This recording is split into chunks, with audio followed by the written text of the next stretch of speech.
Can I share something with you? I'm always scared that somehow this is going to wreck my life. The you know, I sometimes I talk with I'll just talk to whoever when I'm in the woods or whatever. I'll be like, please don't don't mess my life up. Yes, and many children see them too. About 75% of the world's children today are being born with etheric vision. And when your children talk with people and have daydream playmates, the chances are they are actually speaking to some of these people. Because these angels or angelic forces or nature spirits, as they're often called, will often make themselves seen. And all of a sudden I hear him go, whoa, or, something like that. So I look up. And as I look up, I see this thing. And I said, I've never seen a butterfly like you before. I know that the paranormal is real. Listen. As soon as I spoke to it, it turns around and makes eye contact with me. And then it stands upright. And it was at that moment that I saw it was like an orange light appear above this row of trees. And from this sort of orange light, this thing appeared. Its wings were actually like sycamore leaf shaped. And I started talking to them. I'm like, hi, are y'all the dwarves? And I would hear whispers that would say, hi, yeah, you want to play? And it wasn't just my imagination. And I had told them, I'm like, my dwarves, they like beer, And my dad's like, yeah, sure, your dwarves like beer. And they were holding a conversation, and his beer slid upwards instead of downwards, how the house was tilted. And him and my brothers jumped up. So I stopped calling out Adam, and I'm just my mind draws a blank, and I stop behind that tree stump. I'm pretty close to it now because I took a few steps forward, and I see this thing.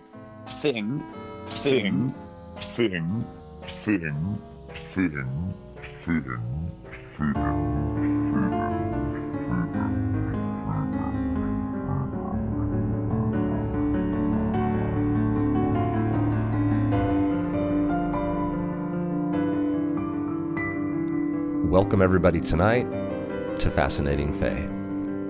Tonight, we're traveling to North Florida to talk with Jonathan. Jonathan, how are things going in North Florida tonight?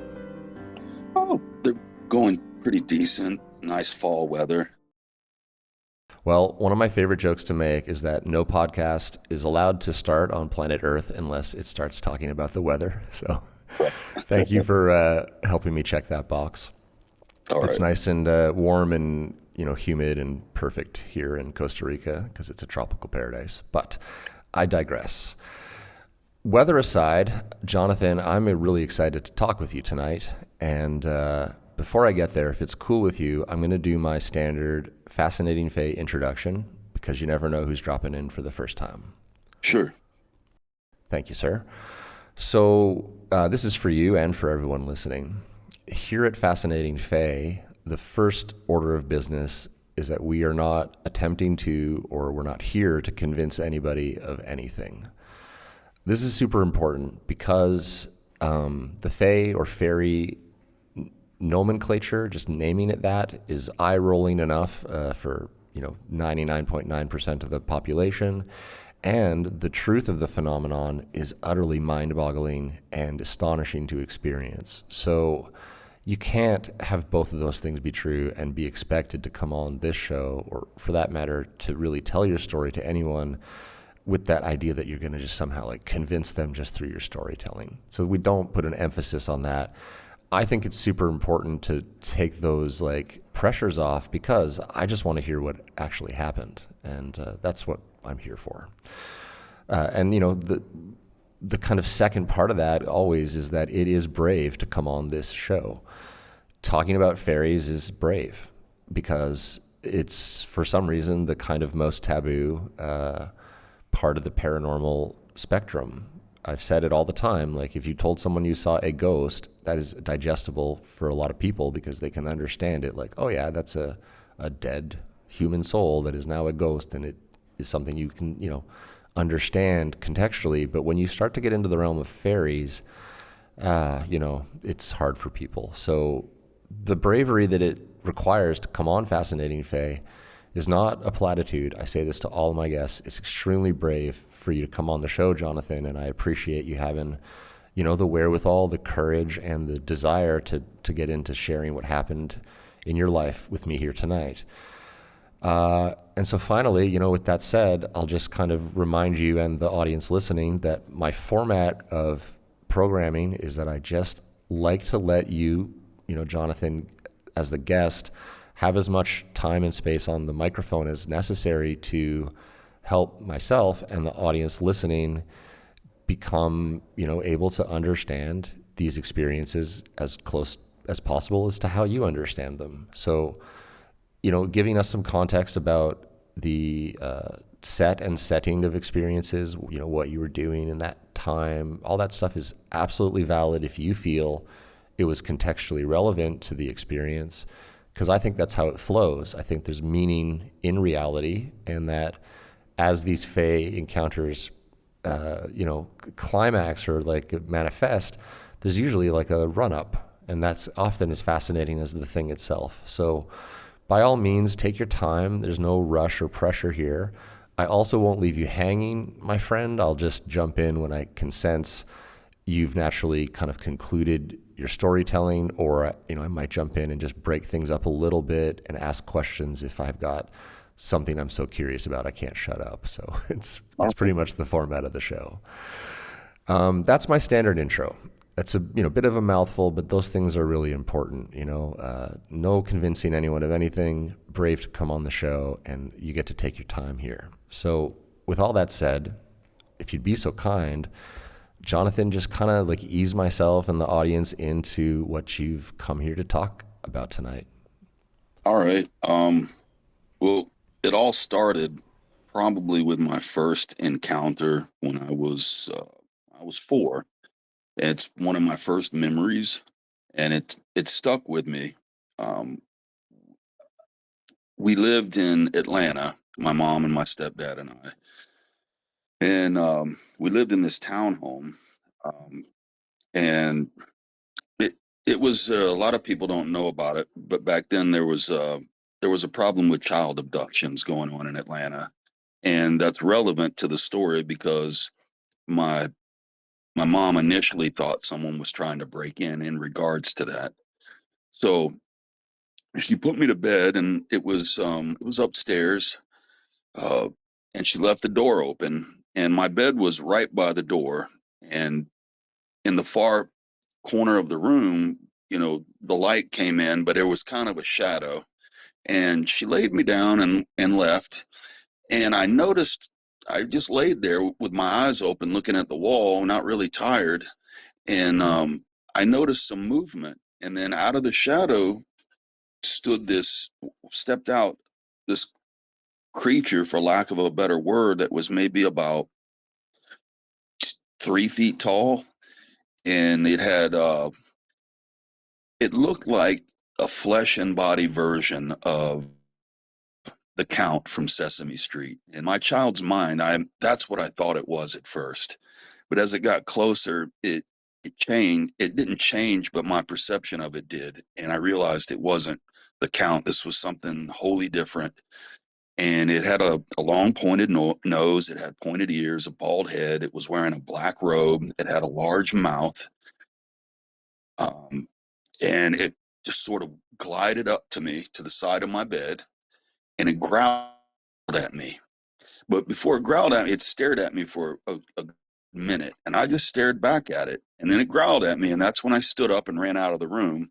And I said, I screamed to my mom, "There's an old man's face in my room." Those are the exact words I used, And she ran in there, And we talked about it years later, but she claims that she saw something kind of through the window that pretty much matched the description of what I told you. And it, as soon as she noticed it, it sort of backed away, and was gone. And that was my first encounter. Um, my mom doesn't like to talk about it, but she confirms that she did see something. Uh, so moving forward, about a year later, my mom and my stepdad separated, and we moved back to Panama City, and we stayed with my grandmother while my mom was working and going to school. So she was babysitting me, and this was a Wednesday night. I know this, uh, partially because it was a school night, and for reasons I'll tell you later. I wasn't supposed to be out as late as I was when we got back. We had missing time, but when we left, it was about 8:15, and my grandma asked me to check the clock. She wanted to get back to watch her shows. She liked to watch, the Love Boat and shows like that. So we got in her car, and it was a white Ford LTD with green bench seats, if you can imagine. This is 1979. So we she lived off of a back road, and we got in the car and we left. We went and got our Coca-Colas. That's what the whole point of going to the store was. And on the way back on this long dirt road, before we turned onto her road, there was a bit of a hump where a drainage like pipe was. And we came up to it. As we turned onto the road, there was it looked like the headlights of a car, and we got to the top of the hump, and the car stopped, and I looked up, and there was a craft in the road. I mean, standard, what you would imagine a UFO looking like, like two, like the large silver salad bowls that people mix this with. It was like two of them stacked together with lights in the middle, and it was probably about the size of a large car. And my grandma went to turn the car back on, and she's like, "Oh my God!" and started the car. And as soon as she started the car, it was gone. And this only happened. It only lasted like maybe, I don't know, 5-10 seconds.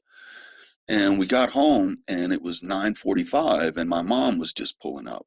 Uh, so she said something that I guess she didn't see anything. She came like a few minutes after, but she was complaining about it being late and everything. So, and I ran up. I told her. My grandma told me to not say anything. She said that people would think we were crazy, and I just wanted to tell everybody what we had just seen, because I knew it was a UFO, and I was 5 at the time. So, um, but the weird thing about that experience is, for a number of years after that, I had 2 reoccurring dreams of that night and what happened, and they all involved these grays, like the traditional grays, pulling me out of the car and sort of crowd surfing me up in the air with about 4 or 5 of them, and my grandmother, and it was always the same dream. And when they were carrying her, every time they were pulling her dentures out, and she was just really confused about the whole thing. And the other dream, I was strapped into a chair with a semicircle of maybe about 5 or 6 of these grays, with one standing in the middle in front of them all. And I heard this crying sound like it was from a distance. And I was hypnotized one time, and it felt like I was at the bottom of a well. So the crying that I heard in the dream sounded like from the bottom of a well type experience, but it was me crying. And this gray was cooing, making a cooing noise like a bird would to a baby. Um, and then she showed me a mirror. She held a mirror up and flipped it and showed it to me. And there was my skin was flapped over, and there was a metal box attached to the left side of my head. And that's always how the dream ends, with me waking up. And it was the same dream every time. And then years later, when I was 19, I got in a little trouble. Um, you know, I made some poor life choices. and I was running with the wrong people. And I went to prison, and I've since then I've gotten my rights restored. I'm doing pretty good for myself now, and no complaints. But I had to get my head on right, and it was probably good for it in the long run. It was good for me. I made it a good experience. So, but one night, when I was in my bunk, I woke up and there was a robed figure uh, next to my bunk, and I couldn't move. I was paralyzed, and this long arm reaches out from underneath this robe, and it's a long white hand, and it has a long silver needle, and and this one isn't short either. He's like human size, but it just the whole, but it's most of it's covered, and he holds a long needle over and shows it to me, and then he grabs my shoulder and turns me to the side, and then and I'm thinking in my mind, I'm panicking, what are you doing? And he says, in my mind, I'm masking your memories. And then he sticks the needle in the base of my skull, in the middle of my back, and then in my lower back. And for a few days after that, um, my back hurt in those spots. Um, but I don't have any witnesses for that. That's one of those encounters that, it was real to me, but I don't have anybody to, corroborate that with. And my last major story was about um, 6 years ago. I drank every night. It was my thing. I worked hard. I figured I deserved it, but I drank a little too much, and it wasn't good for my health. Um, and one day I got overheated at work. I got dehydrated, and the job I was at was pretty stressful. And I had a heat stroke, and then I went into AFib, and I collapsed, and I went into a coma for 3 weeks. But about 2 weeks before this, my partner Max told me that he had had a really horrible dream, and it scared him, and he wanted me to quit drinking. And he told me that a banshee was. He woke up and there was like a banshee like hovering over me, and she looked like she was about to kiss me, and he got between us and pushed her away, and she looked at him and said, now is not his time, and then left. And then this experience of me almost dying, they didn't even know if I was going to pull through. They had to like do some pretty heavy measures to keep me alive, but I recovered fully. um and I quit drinking, of course, and I really I've started taking care of my health a lot better. I used to just think that I was a strong person and that I didn't need to worry about that stuff. But those are the four major stories, and I've got a lot of little ones along the way that are pretty interesting and tied in. And one of them is that I went to a hypnotist in 23 or 2003 to find out, maybe if I could learn more about what happened to me with the UFO incident. And also there was in 2023 there was an incident where I left. It was April 31st, and uh, I left like a fruit offering out to, I guess, the elementals, the spirits out on the property. And this was during the time my my stepdad was dying of cancer, so it was a little tough, and I just was trying to kind of reach out. Um, and I had an experience that night where there was a knocking on my front door, three knocks, and my dog Finn was pointing at the door with it, and he made this weird bark like he was excited. And so I pulled the camera. I live in the country, so I turned my camera on to see, who was at my front door, and there was nobody there. And my but Finn was acting like there was somebody there. So I feel like I feel like something was letting me know that it's going to be all right. And he passed away last year. Uh, But I felt like his suffering was over, and it has gotten better, a lot better. And my views on death have changed a lot recently. It's not such a depressing thing. I think it's just a transition. I think everything's going to be all right. I don't think it's, you know, traditionally what we've been taught. I don't think it's the end. And but let's see. Oh, the reason I bring up my pops too is I told him these stories, and he um, he was a former Marine Corps officer and an intel officer.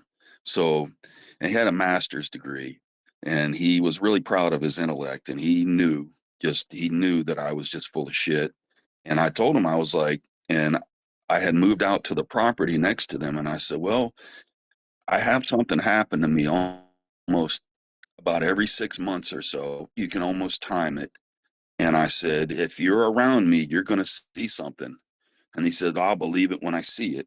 And about maybe 2 months later, I went over to have Sunday breakfast with them.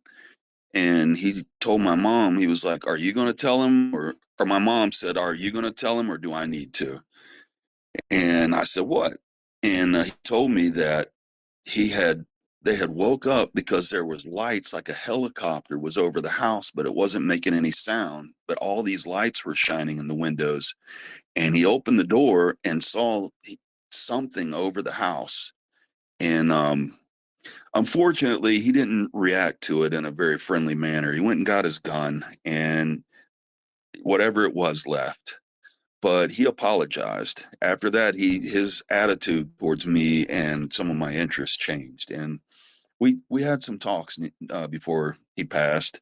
And I think maybe I had a good influence on him in that respect.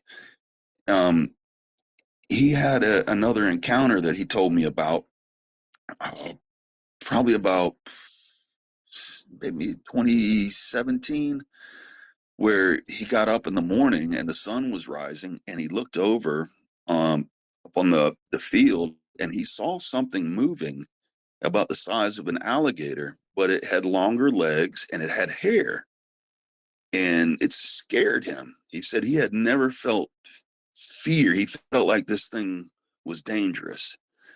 And just out where we're near a place called Econfina, which is a natural uh, spring and lake, or a spring and a river. Um, but there's a lot of things that have happened out here. I used to, for about 3 years, I kind of lived off the grid, sort of. Partially at night, I built a cabin for myself, and I I was trying to do, the whole self-sufficient thing. And I was working, but I was still able to do this, at night. It was a way for me to save money on rent and to have fun. So I had this little cabin I was living in, and I was sitting out one night, and just kind of sitting around the fire, and all of a sudden I felt something looking at me, and I looked up, and there was this large orb. And as soon as I looked at it, it's like it noticed me. It took off and then just disappeared, but it had been hovering there, maybe about 20 feet above me. Um, so that happened. Let's see. I've also had a lot of telekinetic incidences happen around me. I've never been able to control it, but when I went to the hypnotist, he put me under. He walked, and I I didn't lose consciousness, but I did. I felt like I was at the bottom of a well, and all of a sudden, the hypnagogic dream vision that you get sometimes when you're going to sleep, it's almost like a REM sleep dream. It's really intense. Well, I had a dream of this large kind of knife, but it was strange looking. It had like a tube on it, and a ball was pushed through it, and it was stuck in my throat. And I woke up immediately and started coughing. I could feel it. And when I did, a book on his shelf flew off, and he looked at it, and he looked at me, and then to his credit, he stayed calm, and he explained that sometimes when there's a release of psychic energy, that these things happen. He didn't act like he was shocked by it at all. But the most intense telekinetic experience I had was shortly after the craft incident. I I walked into my grandma's home and I was calling for her, and I guess she was outside in the backyard or something, but I didn't see her. And as soon as I walked into the kitchen, all the cabinets and the doors started slamming. It only happened for maybe 5 seconds, but it was enough to get my attention, and I ran out. So um, let's see what else. Oh, and here's the last one. Here's the kicker. The one I was debating whether to tell you, but I think I'm going to go ahead and do it. The I went to the dentist when I was back in 2012. I had an abscessed wisdom tooth, which, by the way, I have I don't know if it's my Rh negative blood. I have a rare blood type, and I have all my wisdom teeth fully in. And I was actually born with an extra set of molars, and they had to remove them because I got teased a lot. People said I looked like Eddie Munster, and it bothered me. But anyway, and that'll get to another point I'm about to tell you. But the I went to get my wisdom tooth pulled, and they gave me a hypnotic to take, and told me to take it an hour before I got there, and I did. And I walked in, uh, and then they gave me a local anesthetic, and then they pulled my tooth out, and I laid it on a tray, and I went over and I sat up while they were doing something, him and the nurse, and I looked at the tooth, and it had a long metal black rod sticking out the back of it.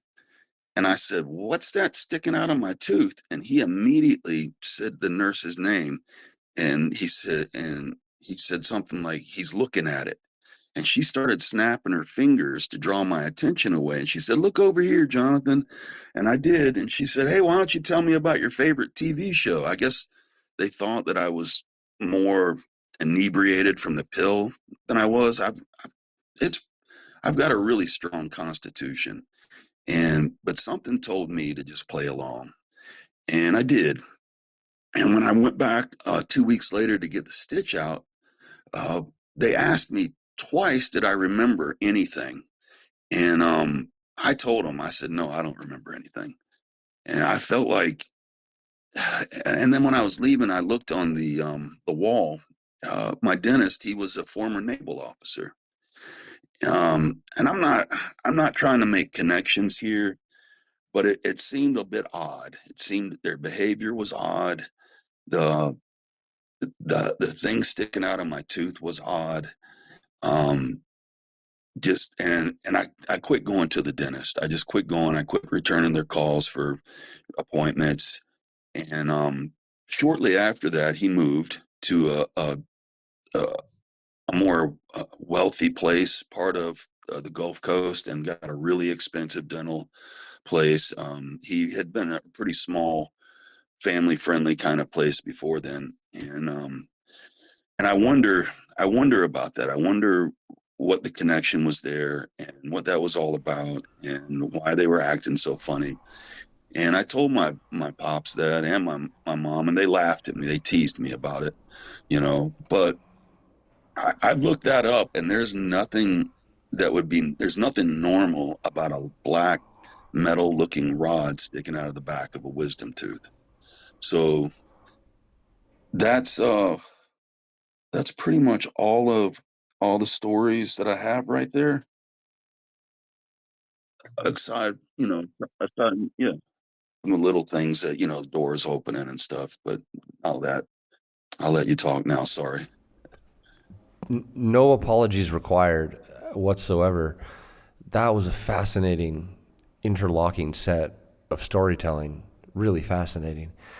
There's a bunch of things I want to say, and there's a bunch of things I'd like to ask, but I'll start with the things I want to say, if that's okay with you. Yeah. First of all, my sincere congratulations on stopping drinking. I am now, as of this upcoming March, will be 2 years sober from alcohol. Cool. Awesome. And I absolutely echo all the stuff that you just talked about, how it's not good for your health. I thought I was tough shit too. And I really feel you. I know what that feeling is like, to just feel like nothing can take me down. I'm like a hardworking, strong, smart person.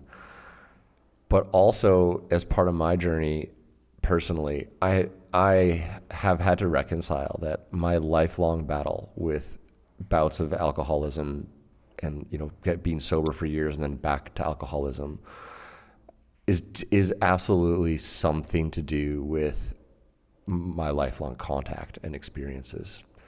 I think that there's a trauma in experiencers that is unresolved and predisposes us to specifically alcohol addiction and other addictions that are numbing, like opioids or other things that are disconnecting. Because I think there's a sensitivity inherent in experiencers that it leaves them vulnerable to the after effects of these events, and just leaves them vulnerable to begin with, just because their constitution invites these events and is not one that is necessarily like well situated for this modern world. So I really feel like a great deal of empathy and like extremely proud of you for doing that. It's hard for men to, first of all, do that and to talk about it the way you're talking about it. So I applaud that sincerely. Just want to make sure that you hear that from me. Appreciate that. Thank you.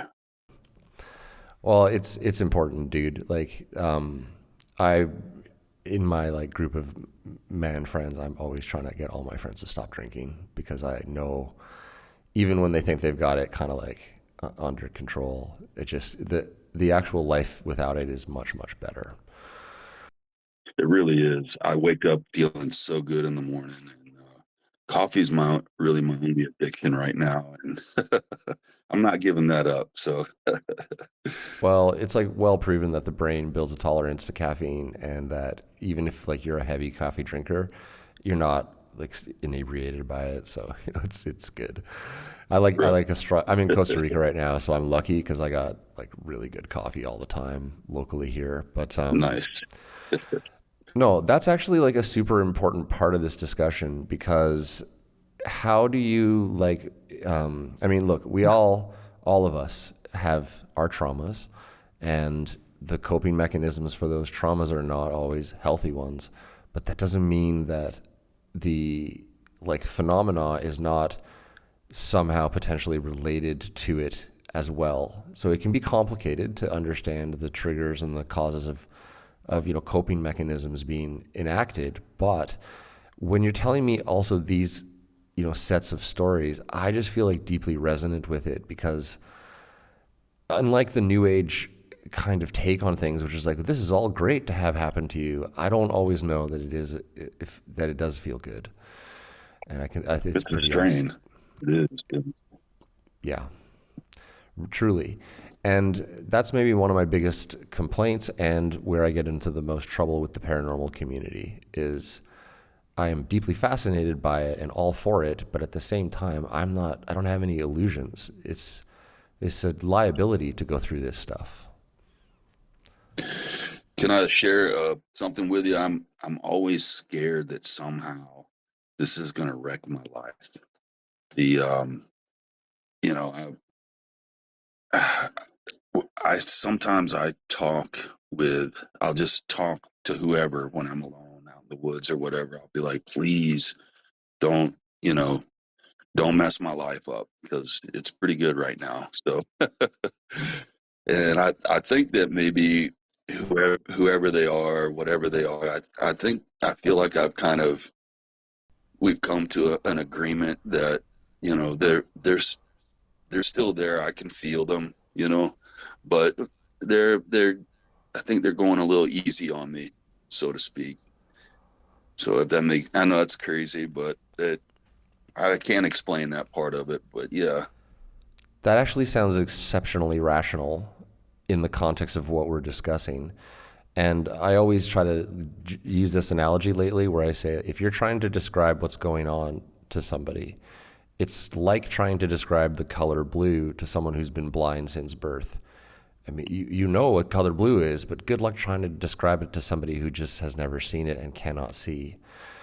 And so what you just said actually really makes sense. And I do think there is a bargaining with the phenomenon that happens when it's happening to you, and you have to kind of make peace with it, either interpersonally, like you're describing, or in other ways. Take your pick. Some people like do circles of protection and do offerings, and it's like a mixed bag. I don't even think there is a real playbook. I just know you have to tangle with it, and it's not a joke. So, No. And going back to what we just talked about, it can make you feel alone. Look, I'll share something with you too, just to like connect, because I really connected with just a lot of what you said there. I haven't even gotten to the questions I want to ask about these experiences. I'll get there in a second. But like going back to 2022, I was the victim of a violent police assault at gunpoint that nearly fucking killed me and has left me permanently disabled since. And I was basically yanked out of my car in a mistaken identity kind of situation, or more accurately, a event that constituted police misconduct, plain and simple. And they did all this to me, you know, seriously fucked me up. And then within 8 minutes released me. They never checked my ID. They never arrested me. You know, it was like they had quickly realized they'd made a mistake and they were trying to wash their hands of the situation. I then had to sue them because I'm disabled and I have all these medical costs and my life has been destroyed. And their response was a outright lie in which 3, you know, federal police officers from Canada colluded to give a differing version of events than the one that actually happened. I'm saying, look, I was in my truck. This guy rolled up in his police SUV, stuck an assault rifle in my face, yanked me out, cuffed me, dragged me over to his police car, et cetera, beat the shit out of me, basically. And they're saying, we arrived on scene, had a brief conversation with Mr. Whitehead, in which he exited the vehicle of his own power, talked with us, we determined he was okay, and he left and we let him drive away. 2 totally different versions of events. And so in that process, I am now in a literal credibility battle. Me, individual victim, claiming this assault, alleging this assault, versus 3 RCMP officers who are, you know, Crown employees, members of the government workforce, you know, police officers sworn to protect and serve. And they're lying and I'm telling the truth. And as a matter of what's called examination for discovery, it has repeatedly been brought up that I host this podcast and that therefore I must be mentally unstable and fabricating the whole thing because look at the work I'm doing. So it can absolutely ruin your fucking life, and it can be used against you in a real world scenario in which you're absolutely valid, telling the truth, are the victim of something, and someone can capitalize on something that happened to you that they have no relation to. They have nothing to do with the fact that I saw a fairy. Do you understand, the motherfuckers? Like, Right. one is not the other. I'm sorry. Right. You know, Right. you should be able to delineate between the two quite clearly. So I don't know. I just really feel the stresses and pressures, especially on men who experience stuff. And the world in general is an extremely difficult place to navigate. I mean, look, I am lucky enough that I can live in Costa Rica because I sold so much illegal weed from 2009 through to like basically 2018 for 10 straight years. And then Canada legalized cannabis. And I got the luckiest fucking break ever, you know, as a criminal, Right. which is that my industry became legal. And I was good at it. And so for not, you know, the stars aligning, I could easily relate to just about every element of your story. Well, let me correct you there. You know, a lot of people thought Robin Hood was a criminal, but a lot of people thought he was a hero too. And if you were selling weed, you were probably in my book more of a hero. So thank you for doing all of that. Look, I'm just saying, I think the world is tough to navigate as a sensitive man. And, I just really relate to every element of your storytelling. And not the least of which is just the strength that needs to be acknowledged in stopping drinking. It's so hard to do, and it's so worth it. Yeah, you're right about that. And even though I got the quitting down, I've had to grow. I've had to learn some new skills. I went to get therapy, um, and I got an assessment done, and I found out, and it really helped me to to start growing and moving on. And it's not really related to the story, and you can edit this out if you want, but I have a clinical diagnosis of Asperger's. They don't call it that anymore. They call it level 1 autism with no intellectual deficiencies. But that I've had to deal with that. And if you know anything about autism or people with it, very literal, very empathetic, all the things that make it difficult in this world, because the cops lying, that's normal. That's normal human behavior, is to wear a mask and to be predatory and that low cunning. And everybody that I've listened to on your show so far seems to be of the other type. There isn't like a uniform type to people that are different, other than the fact that, like you were talking about, and the other episode with the guy with the ibuprofen bottles, that we tend to be pretty strong and we tend to be pretty empathetic, that right balance, and maybe it's the wiring that goes along with that, or maybe that's why they picked us. I don't know. When that thing growled at me, I've thought about it for a long time. I don't think it was actually trying to do any harm to me. I think it was just testing me to see what I would do. And hearing that your take on that, the people that are experiencers tend to be really strong, I think I was being measured for my strength.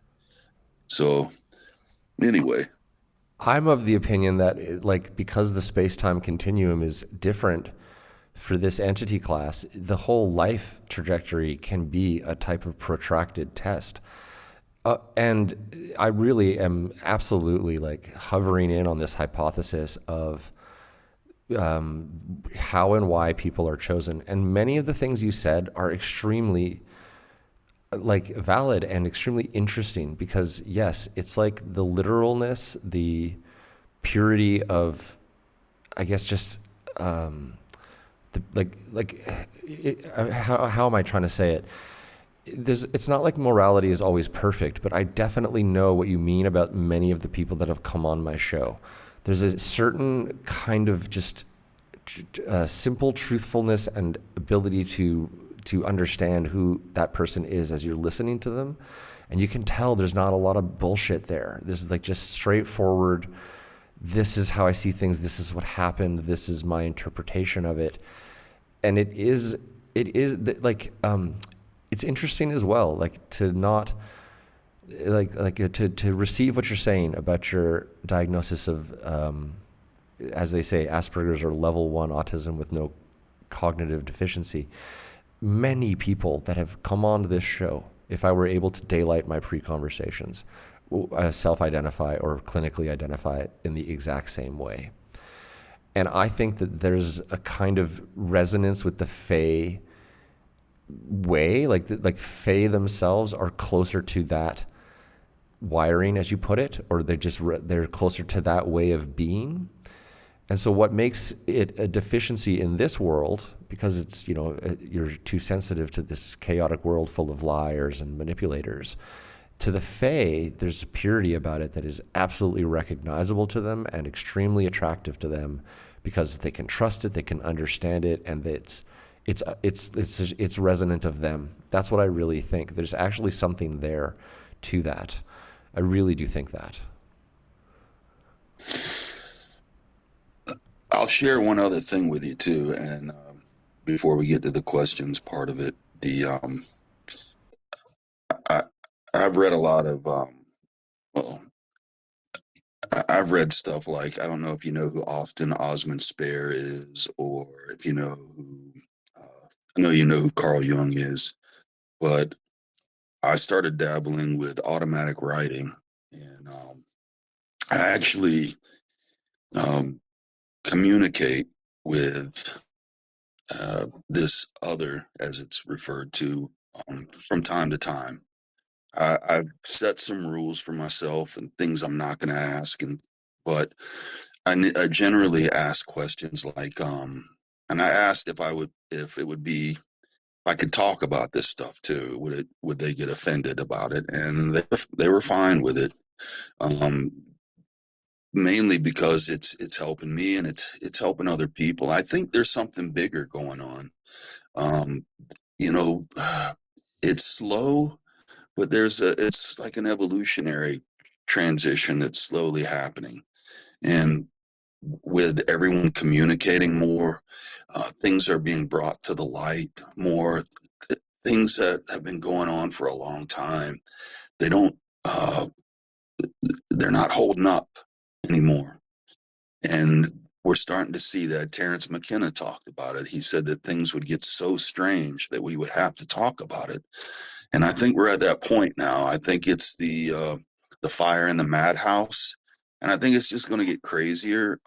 This is what the mushroom told him, that this is what it's like when a right before a society or civilization goes to the stars. Um, so I think maybe they're all a part of that, and the technology that they have seems to always be a step ahead of ours. So maybe they're the carrot, so to speak, and that's that's guiding us somewhat in ways that non-local ways that our linear minds, like you say, can't really understand. So I think just to kind of like harken back to something you said there that's really interesting. When I'm thinking about this wire in your tooth and I'm relating it to, sorry, it's sometimes hard to organize the thought structures around this stuff, but it's all interrelated.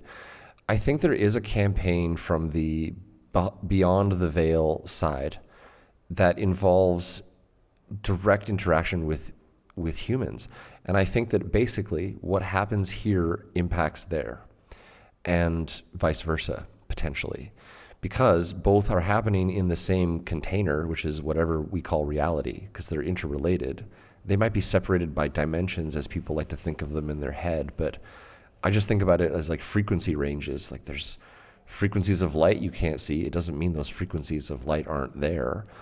You know what I mean? It's just simple as that to me. And so we're definitely interwoven with their reality just as much as they're interwoven with ours. And they absolutely, I don't think, have the ability to go about their status quo existence without first rectifying the problems with us.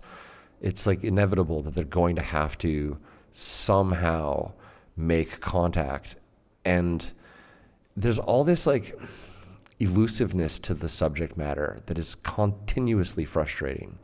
But when you look at it from the perspective of the fact that they don't necessarily trust us, it becomes a lot easier to understand why so many of the experiences are obscured from memory or are left open to interpretation rather than being literal and exact and easy to reference. You know, it takes an intuition on your part as the experiencer to knit it all together. But when I listen to your whole like flow of stories, there's a few things that stand out. Okay, I'll start asking some questions. So when you saw this first entity that kind of looked like Count, but you say it would look like a physical embodiment, was this looking like a living thing, like skin and flesh kind of? Is that what you mean? yes, it wasn't a puppet. Yeah, it was a living flesh. The skin color was like a purplish gray. It's really interesting that your mother saw it. That really suggests it was actually at the window. Yeah. And the growling, like you said earlier, may have been a test. It's interesting that you heard it vocalize because that suggests that it saw you see it, and there was an acknowledgement there, which is very physical when you break that down. Do you know what I mean? Yeah.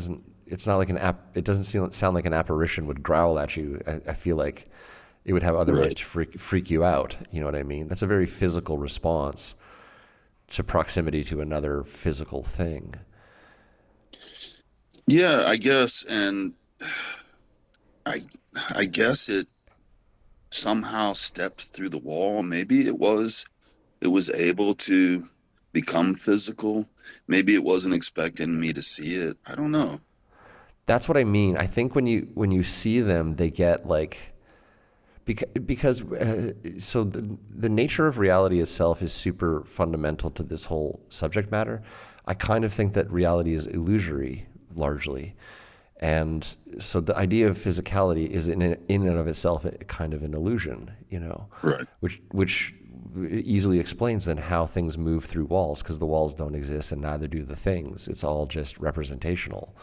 So with a quick bit of sly, you know, quote unquote reprogramming, you know, there's no irresolvable conflict anymore. You can just come through the wall because neither is there and neither are you. So, and you know, like when I think about like the story from Clyde with the duplicating pill bottle, that takes it even a step further, which is that you clearly now you can get the message that reality is illusory because look, I can materialize an object that didn't previously exist. And the reason they choose to materialize duplicated objects is because then you're going to get the mind fuck out of it. If they just straight up materialize something on a one-off, you might think another thing happened. But duplicating is really a huge flex and actually a big gift that Clyde received in that event. But back to your storytelling, because it's kind of all interrelated. So next, when you're coming with your grandma to go get Cokes and you see this craft, one thing that I was really curious about is why did the car stop? I don't know if I missed that exactly. It shut off. It's just like the power. Yeah, it just literally cut off. And my grandmother just was staring in awe at the craft, and I saw her and she was like, "Oh my God." And I looked and the car literally filled with light. And that's when she reached down and went to start the car. It all seemed to happen like a few seconds. And as soon as the car started, it turned over a little bit. Then it started. The craft was gone. It didn't lift up. It was just, it was gone. So, like as though you would like she kind of looked up from turning the key and like then it's gone, kind of thing. Right. Interesting. It's hard to determine if, like, say, the first event where you saw this entity or creature at the window, and so did your mom, is related to the second event. But what is clear to me that is often the through line is that the individual experiencing multiple events, so in this case you, has a type of openness, sensitivity, and wiring that is both enabling them to perceive, but also, I think, you, like, if you kind of like think about like if a human being is a type of beacon and the Fae know your heart, or even the extraterrestrials or these things that are in the craft, because it really blurs the line as to whether or not they're that different. But if a human like is able to be read instantly and seen by these more evolved entity classes, then it's a dual thing. And so, like, is that entity able to see you because you're that sensitive, and you're able to see it because you're that sensitive? And even if it is a different entity class later with the craft, the same is true because of the same inner logic. You know what I mean? Like, yes, one is potentially a Fae at your window, one is potentially a craft inhabited by another type of entity. But is your ability to perceive both a true kind of subset of your makeup, and therefore these experiences, although seemingly unrelated, are related just by your very nature as the experiencer? That's kind of what I think the through line is for the most part. When the events are kind of like, oh, one time I saw a ghost, and then 5 years removed I saw a UFO, they're not necessarily a related event, but dude, this missing time, the memories that you're describing, the thing that happened while you were in prison and then your tooth later, that is clearly fucking related. All of that. Right. Yeah. Without a doubt. And my intuition deeply connects those things. And also, like, the banshee, I think, is maybe unrelated, but is along the same lines of what I'm talking about. If we can see these things, they can see us, and that may be the reason alone that we're being chosen for experiences, is because we can have them. We're able to have them. And going back to that, like, how do you describe the color blue to someone who's never been able to see? It's maybe difficult for an uninitiated listener who's tuning into Fascinating Fae to understand what we're talking about. But I do think that certain people are, by way of bloodline or however you want to, interpret it or analyze it, are predisposed to ethereal vision and basically can see it. So, okay, now, so you lose, sorry, that was a bit of a tangent, but I just wanted to kind of acknowledge what I think is going on there. So I'm really fascinated by how these all connect, the UFO stories. So the craft looks like a couple of, traditional bowls turned to face each other, middle connecting, I get it. And the car stops, that's fascinating. And so after the car turns on again and you notice that the craft is gone, is that kind of immediately when your grandma is saying we shouldn't tell anybody, or like what kind of happened next as you recall? Well, I freaked out. I'm like, we saw a UFO, Grandma, and she was like, just calm down. And she said, you don't want to tell anybody about this. I was like, we got to tell Mom. I was like, we got to call the cops. We got to tell somebody, She told me to not tell anybody. And unfortunately, I told a lot of people, and I got ribbed for it pretty hard. And eventually I learned my lesson to just sort of keep that stuff to myself. But yeah, the funny thing is, though, with her religious upbringing, she was very religious. She pointed out the book of Ezekiel to me, the Bible. I'm not Christian. I don't have anything against anybody if they are, but so I'm not preaching or anything like that. But the book of Ezekiel fascinated me because it's totally a story about a craft landing, but they called them, he said they were angels. And so I've always thought that this craft, and the reason there was a connection, and I see your point, and I think your point is probably a lot better. It makes a lot more sense that people that are just open to this. But if you think about it, what that means is that all of these things are coming from a different, let's say, just for lack of a better word, a different dimension. That's a really odd dimension. It's got fairies, it's got UFOs, and then it's got Bigfoot connections to the UFOs that are seen at the same time. That's got to be a pretty strange place. Indeed, I think that it is as described. It's like a party of interdimensionals. And yeah. I do think that many of them are coexisting on one vibrational dimension or, frequency. Because a great way to understand it that I've been working on is like there's this device they call the Mosquito that they sell for convenience stores, and it emits a high frequency noise that only young people can pick up. Because as a human ages, when they hit around 35, the hearing loses the ability to pick up high frequency ranges. And so adults literally don't hear this thing, but kids hear it like a mosquito kind of noise, super loud. And it's loud, like it's blaring, and when kids hear it, they can't stand it, so they leave the vicinity.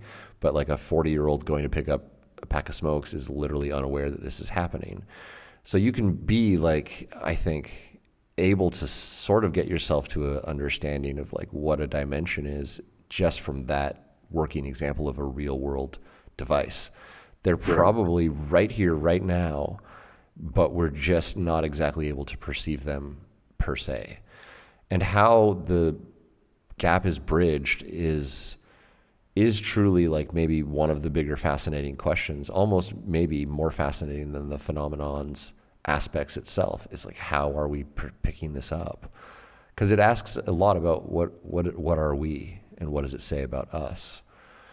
I do think that like if there is a point, if there is one agenda point that the interdimensional community is working on in an attempt to achieve this one goal with humanity, I think they're trying to get us to live up to our potential as co-creators of reality, just like they are. Because if they can pull all this funky trickery, likely, it's within our potential to do the same. Either innate within our biology or through technological advancements. But either way, I do think we can get there so that we're a little closer to how they are. And, for what that's worth, I don't think they're the ones destroying reality. I think human beings are currently guilty of that exclusively. So, well, when you, I don't mean to interrupt you there. I'm sorry. I was just going to say real quick, from the never-ending story, the nothing. There seems to be something negative that's here. That it's trying to gray everything, and that makes any sense, if that's the right word for it. I feel that, and I feel that Fey contact is a direct oppositional counteroffensive to that. They're trying to awaken curiosity, fascination, and expression within people, and they're making it impossible to ignore them as well.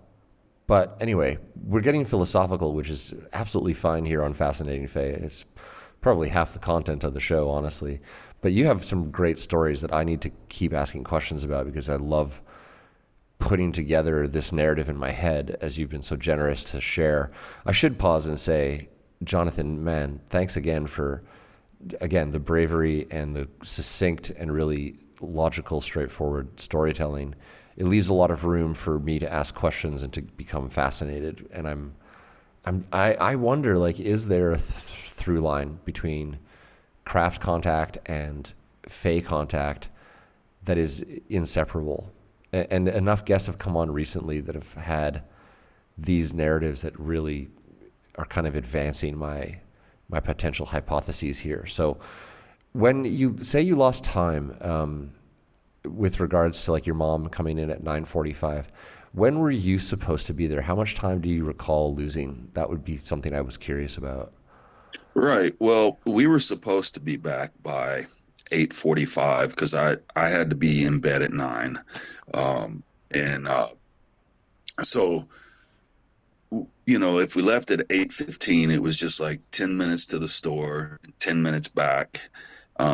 It shouldn't have. We should have been back by about like 8:45, say maybe 8:50 at the latest.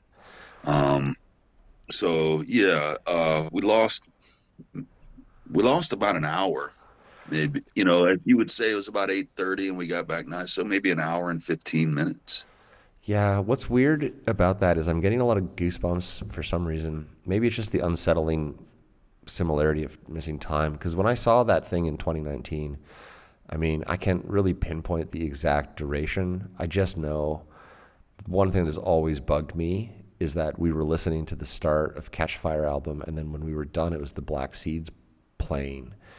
And it's about a 45-minute, 8-song album of reggae music that just disappeared from memory and was, but again, hard for me to pinpoint whether or not that was me just losing track of time in the directly preceding excitement or if there was in fact lost time. But I just always have had this feeling that the rapidity of the event was not its entirety because of the psychological and emotional impact that was immediately descending upon me as it concluded, which sounds exactly like what was happening to you at 5 years old, which is you're freaking out. You saw a UFO, and now you have this kind of missing time. I get it. Your mom would be mad because your grandma was supposed to have you in bed, and why would it take that long? So I totally follow your storytelling now. Now, okay, these dreams. So you say that you're dreaming that they're kind of like crowd surfing you. So I'm assuming kind of almost levitating you is what I'm picking up in my visual. Right. Well, they were holding me with their hands. Oh, Like, interesting. yeah, they like grab, they would, in the dream, I'm sitting in the car seat and I can't see anything. And then all of a sudden I see these long, 3 and 4 long gray arms with long fingers just grabbing me and just sort of picking me up and pulling me out. And they're holding me up above them. And, so, yeah. And I look over and I see my grandmother being carried too. And it's always the same. They're always, one of them's got her dentures. I don't know how that happened. And she's like, "What are you doing?" It's the weirdest thing. It's a weird detail to have. And like I said, it's not a real memory, but it's a reoccurring dream. So I can't help but think. And there was this cricket sound, like a ton of crickets. So I don't know what to make of that, other than I strongly suspect though that something like that happened or close to it. Well, logically, like if you're having your memories screened, either intentionally by way of this needle or by way of just trauma, kind of doing that, because that does happen. Like people will block out traumatic events with not necessarily screen memories, but it can happen in extreme traumas where you disassociate from real events. But that detail coming back to you in multiple instances of a dream of the dentures is extremely fascinating. That is such a realistic detail for a dream. Right.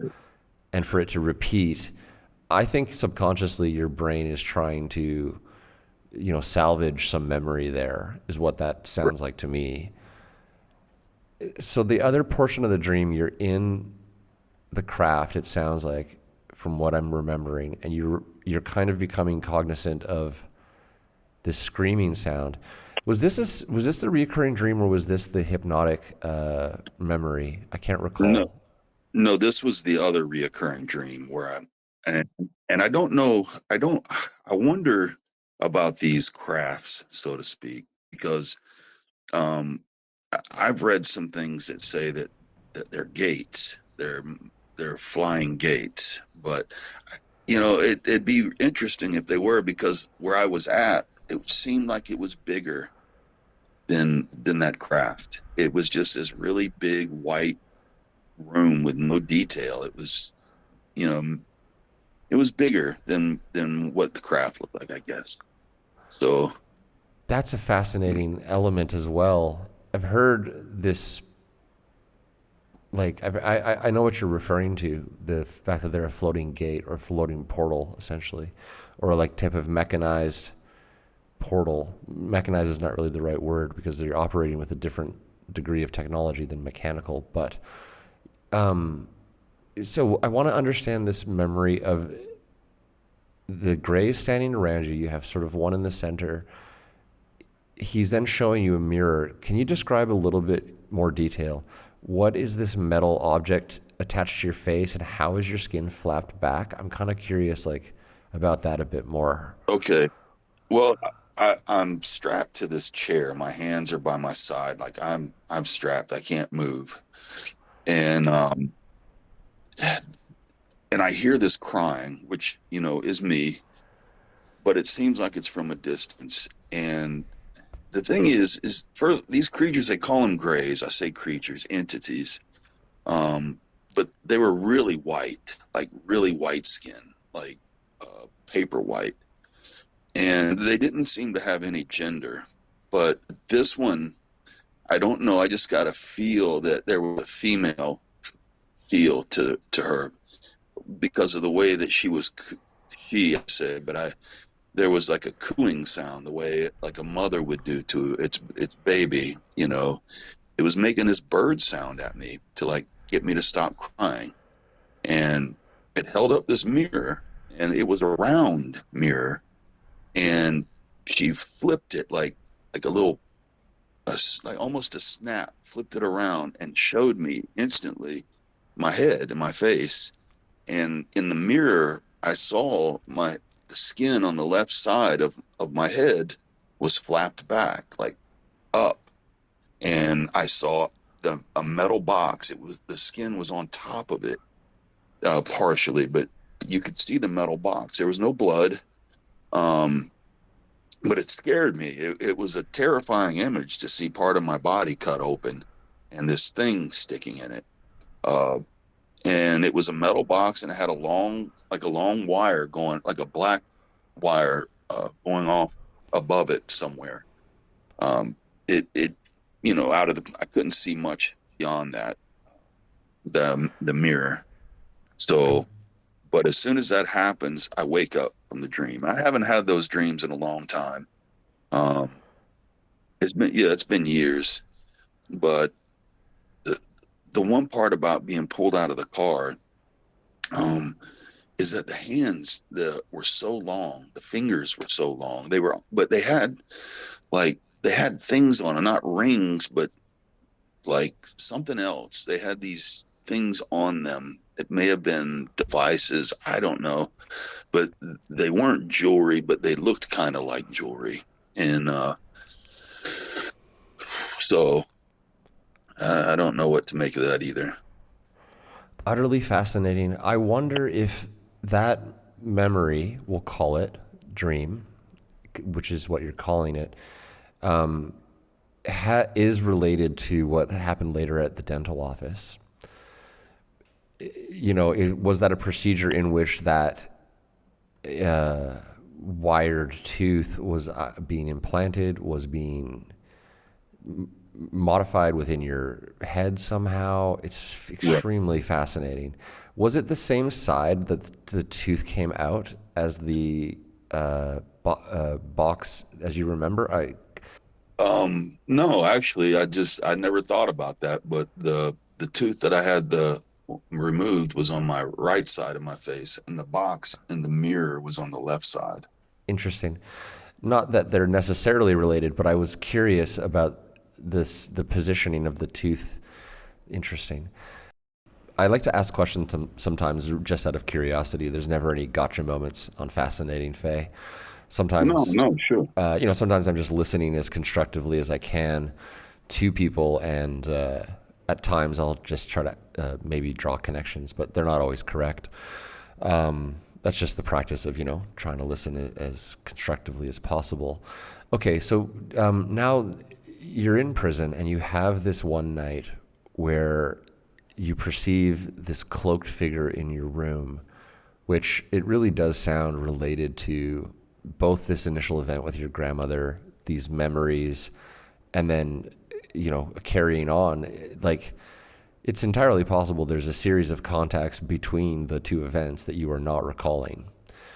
But for whatever reason, the liminality of the moment of going to get the Coke with your grandmother, or that moment in your incarceration, allowed for some recollection to break through. But either way, so you're in your cell at night. Did you have a cellmate, or were you alone? Well, here's the thing. It wasn't in a cell. It was in a 70-man dorm. Oh, fascinating. Yeah. And the thing is, the next morning during count time, there was a guy. After count time, we have to sit there, and few people will talk. You're supposed to be quiet, but every now and then somebody will say something. It's about a 5-minute process. And this guy was in the back corner. He was like, he said, "Man, I had the weirdest dream about there was smoke and there was people walking through here in like a suit, like with like helmets on, and like space suits type thing." And he got ribbed for it. And I was listening to this, and I'm thinking, huh. And I wondered about it. I didn't see anything like that, but it wasn't nobody saw it around me. And at night when everybody's sleeping, it's possible. And I know it sounds crazy, but it did happen. I couldn't move. I it was like the whole sleep paralysis thing. And like I said, nobody saw it, and I can't prove it. And maybe it was a lucid dream. But the thing that got me about it is the next day, those 3 spots on my back, I'm like genuinely hurt.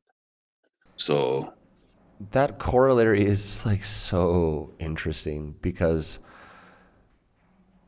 I often like am just like, so first of all, I know it's a leap sometimes for the audience listening. And when I say the audience listening, sometimes that's a placeholder for me. Sometimes it's a leap for me yeah, to kind of like say, okay, this stuff that I'm dialoguing about here in the program is real. But allowing for it to be real and then listening constructively to the detail-rich storytelling of, you know, yourself and other guests who have come forward on this show is deeply compelling because, like, why would it hurt unless it had occurred? And does it occur? right. Does it occurring in a way that others are unable to perceive invalidate that it occurred? I don't think so. I really don't think so. It's, and that dream that you're talking about, or quote unquote dream that this other, you know, man in the dorm is recounting, is highly compelling in relation to your narrative.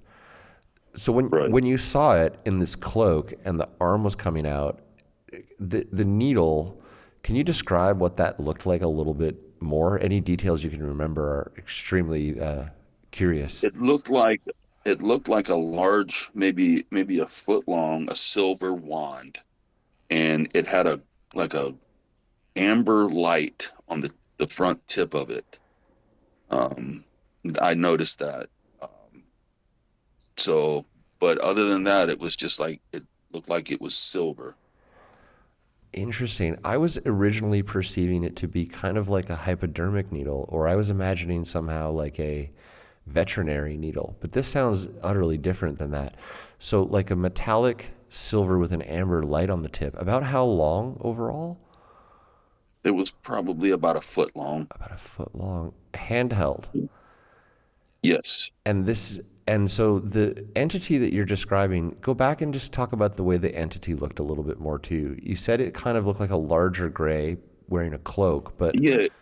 It was probably I could see from the corner of my eye that he was sitting kind of hunched, like sitting on my footlocker.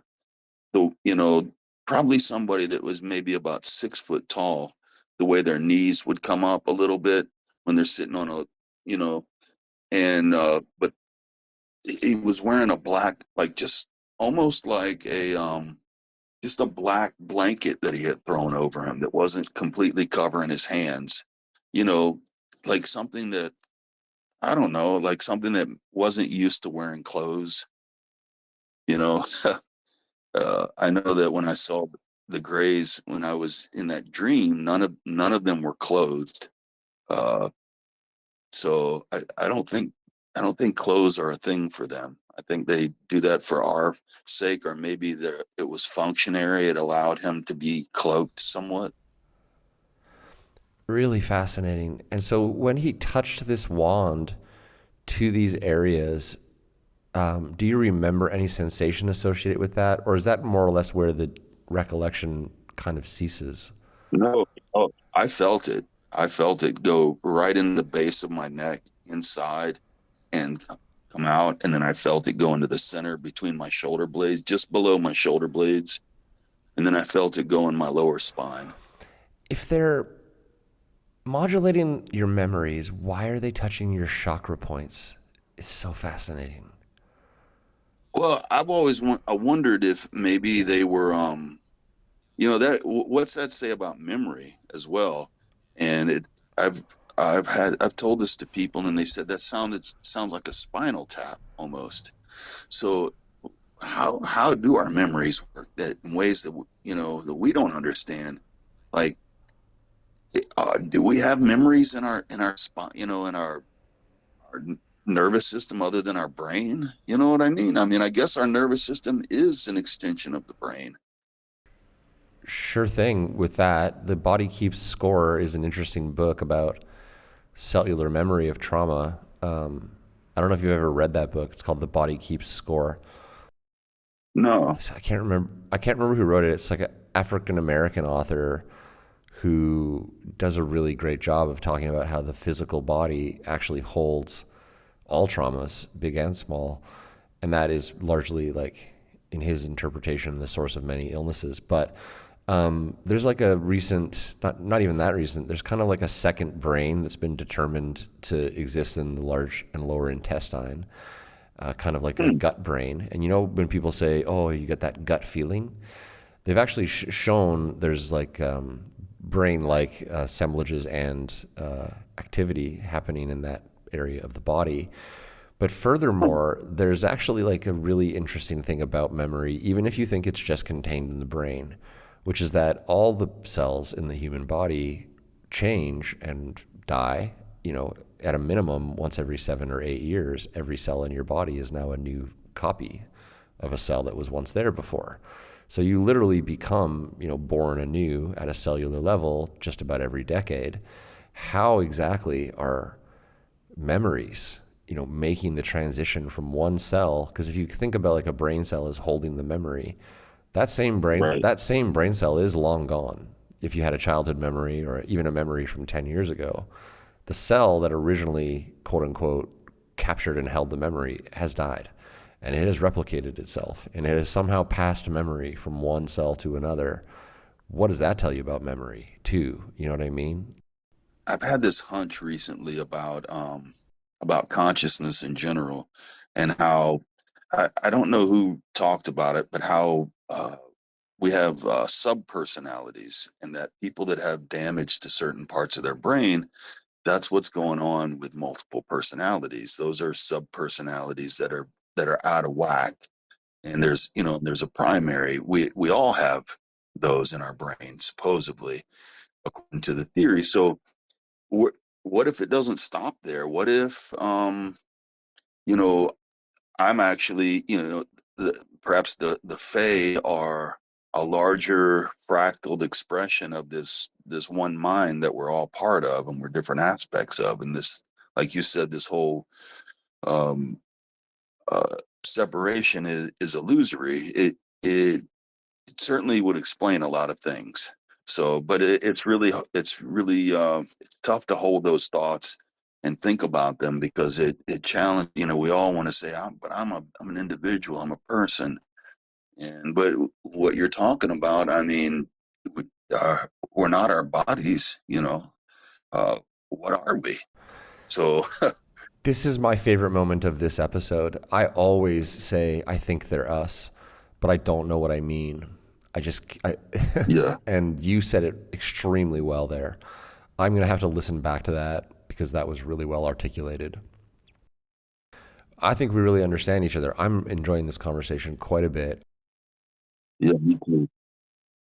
It really means a lot to me. And I'm thrilled knowing that everyone listening is going to get to, you know, be a fly on the wall and listen to this conversation. Okay, well, without like kind of, you know, changing focus too much, I think that Banshee story is also worth its own just like brief exploration. If there wasn't anything in addition that you think is related to these sequence of events that you could call it craft related, or, you know, for lack of a better word, related to Greys, ETs. I'm just curious why you personally think. Sorry, I need to include this dentist thing in it, so I'm remiss here. My apologies. I don't take notes as I'm listening. I'm just recalling everything you've told me by memory. So if I've missed anything, it's only just because I'm trying to hold it all in my brain in the course of 1-2 hour conversation. But no, let's just quickly go back to this dentist thing, because that is a final related piece of the story that I think needs to be explored before I shift over to the Banshee. So, okay, you go in because you're having like a standard tooth problem, is what I recall, and they extract it. When you're under anesthesia, or this hypnotic, not really anesthesia, it sounds like, or was it a combo? I can't really recall. They gave you this hypnotic and then they administered something else, or Well, yeah, and then they injected like a lidocaine or whatever into my a jaw localized, to so okay. that yeah. So but yeah, but they gave me a pill and told me to take it 1 hour before I got there, and they were real adamant about that. So Okay, so the tooth comes out pretty standard, and then you look at it and you see this black wire. Try to describe that as best you can. all right. Well, it was about the width of maybe I don't know, a little thicker than a staple, but not quite as thick as maybe a regular wood nail, if you will, just the width of it. And it was black, and it was square. That's the thing I was staring at it, and I was like, what in the hell is that? And I also, one other thing is I asked them, I was like, can I have my tooth? And he said, to her, he said, he's looking at it. And she was like, Jonathan. And she snapped my fingers. And I looked over at her, at her. And he said something about, no, you can't have that. We have to dispose of it, for health reasons. Some, and he could have given me the tooth, but he didn't want me to have it, as is what I really believe. And I can't prove it, but there's some part of me that wonders, did he did he turn that in? I've heard a lot about, government plants a lot, and I don't know how much of it's true or anything. And I know that they invented the term conspiracy theorist to discredit people from questioning the government after Kennedy. So, you know, uh, I know it's probably not healthy to go down those. It's not safe to go down those pathways a lot of times for people. Um, but I wonder, did uh, did he turn that in? Did he get a bounty for that? Was there alien technology in there of some kind? I don't know. I wonder. It really bothered me. I felt like there was some major deception and duplicity going on there, and I felt like it was just for my own safety at the time. I just felt like it was better to play along. Um, I didn't know who this guy was connected to, and I just know that he was a former naval officer, and I know that the Navy, uh, the Navy's version of, I guess they have a department within them that's actually Project Blue Book got passed off to them for the whole aliens and technology and stuff. So it, it it's likely it could have been that. I don't know. I'll never know. You know. It's a fascinating detail that later he relocated to a much nicer practice in a different area, because that is kind of like, that doesn't usually happen. I mean, some businesses are successful, but that doesn't usually happen. He went to one of the richest places in the country. It's called Alice Beach. And I know I have to make deliveries there. General Schwarzkopf lives there. Cheryl Crow lives in that area. A lot of wealthy people there and money there. So uh, he's doing all right for himself suddenly, But that's all I don't know. What's fascinating too is that on your initial telling and now, it really sounds like the staff are also kind of helping draw your attention away from looking at the tooth.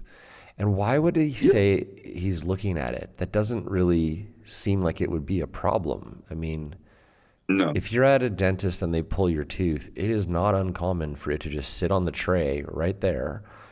And it's also not uncommon for them to come and show you the tooth afterwards. They usually are pretty proud of themselves. They like kind of show you, oh, look, it was cracked. This is why we had to pull it out. Like for example, my girl Julia, she cracked her tooth here in Costa Rica and she had it pulled out. And the guy was very implicit about showing it to her, because it hurt so much. And she was a little pissed off about the way that the dentist in this country had done it. But he's like, no, look, and it truly was cracked and kind of rotting in the middle, so it had to come out. But I'm thinking about, I've had all 4 of my wisdom teeth out. I've seen all of them just sitting there. No problem that I'm looking at my tooth that just came out of my face at the dentist ever in my recollection. That is an extremely strange reaction for the dentist to have. and just matches your memory like very, very well. Because if your tooth is unusual in any way and you're noticing it, then his reaction makes sense. Also, the fact that they asked you about it after was interesting too. Well, the thing that you just mentioned about the nurse, I just got a twinge of just like almost dread when you mentioned that, because what does that imply? So Well, I mean, I'm actually getting quite a lot of goosebumps right now too. That twinge is being shared. I think we're hitting something a little close to home. That's usually what happens when I get that sensation in my body. What does that suggest? That suggests that potentially you were always going to go to that dentist. Like there was no, like in the larger scheme of things, when you think about free will and fate, it's entirely potentially possible that it goes quite a bit deeper than a surface where he's like, oh, found a tooth, and there's an internal memo to dentists that if you find a weird tooth, you're going to get a bounty. It actually sounds a lot more like the entire dental office is completely familiar and comfortable with these types of teeth being extracted, doesn't it? Yeah, it does. There's probably more to it than even I'm aware of. So instinctively, though, I quit going to that dentist. I I didn't want to go back there, and part of me did, though. I wanted to confront him, but I knew that wouldn't end well. Allowing for the idea that that tooth was somehow modified to include technology, because wires or metallic implementation or implements suggest a technological function or purpose, or some sort of antenna-like function, like a tracking function. And you do hear often that experiencers who have had contact with craft and entities like resembling grays will, at various positions on their body, discover what they term to be implants. But it is extremely fascinating that this is part of your tooth, because also, like, it's extremely, like, any implantation from a contact is a striking detail, be it like a subdermal thing, like a little pellet under the skin, okay. Right. But in like where on the tooth was the metal coming from? The base of the tooth, like the root portion, or where was it? Yeah, and that means that they had to take the tooth out and put it in there, put it back. Yeah, and I don't have any memory. I don't know when that could have happened. So I also wonder, like, going back to like just simple examples of like Clyde and the duplicate pill bottles, or even in my case, like I just recently watched a physical coffee cup slide across the table 35 centimeters on its own. Did they have to remove anything, or did they just put it into you through a similar mechanism of the illusory one we're talking about? Like, how does stuff come through walls? They could just as easily bring an object into your form, is what I potentially think is taking place in a lot of these situations. And like when you think about the contact you had in your prison dorm, like it seems also technologically like they're utilizing a technological implement that is operating in a quantum way. So when we're asking like what was happening at those touches of that wand, isn't it so interesting too that it kind of sounds a lot like a magic wand? Yeah. Or I always thought that it looked like a musical director's wand, a maestro. So, but yeah, it looked about the same. Well, sure. What's that famous Disney movie where all the brooms come to life? That's exactly what he's using, is like a conductor's wand, a magician's wand. But also, like, when you think about like folklore and archetypal identifications of the phenomenon, and you hear about like magic wands, and then you hear a contemporary story like yours, the parallels are so deeply compelling. It makes you really wonder, is the Fae alien thing deeply interlinked and it's been going on the exact same way forever. Just 500 years ago, there was different language to describe it. And going back even further to Ezekiel's wheel, was there just different language to describe it? But is it all of these things, through thousands of years, essentially just recounting the same exact thing that's going on today still? That's what's most likely, rather than this is all just a, fantastical, unrelated bunch of creative fiction processes, that happened throughout time. Right. I don't buy it. I think what it was a society struggling to give voice to these things and seating it With the that they had, yeah. exactly, and kind of nestling it into the understanding of their populace by way of these kind of stories. And like when you think about like a biblical literal interpretation or a dogmatic Christian interpretation, like a big man condemning you to hell and you've got to kind of follow these rules and so on and so forth. The whole structure of social control is utilizing storytelling and motifs to convey larger principles that are, for the most part, good. Don't kill each other. Don't, fuck your neighbor's wife. Don't steal. Don't, eat so much you can't move. Like, all these things that you would hope people would just do on their own are, in fact, things that people need a lot of shepherding in order to consistently do. And just asking them, hey, could you just not steal from one another, guys? Like, it only goes so far. So you kind of come in with like a larger dogmatic structure where you say God is going to get you and he's watching, so that's why you're not going to steal, because you don't want to end up, in hell. But when you look about like folklore tradition and storytelling around the Fae, it reads much more like contact experiences than it does. Hello? Oh, you there? Hello? Oh, hello. Interesting. Hello. I was wondering if this was going to happen. Yeah, there's the moment. Are you back now? Can you hear me? Hold on.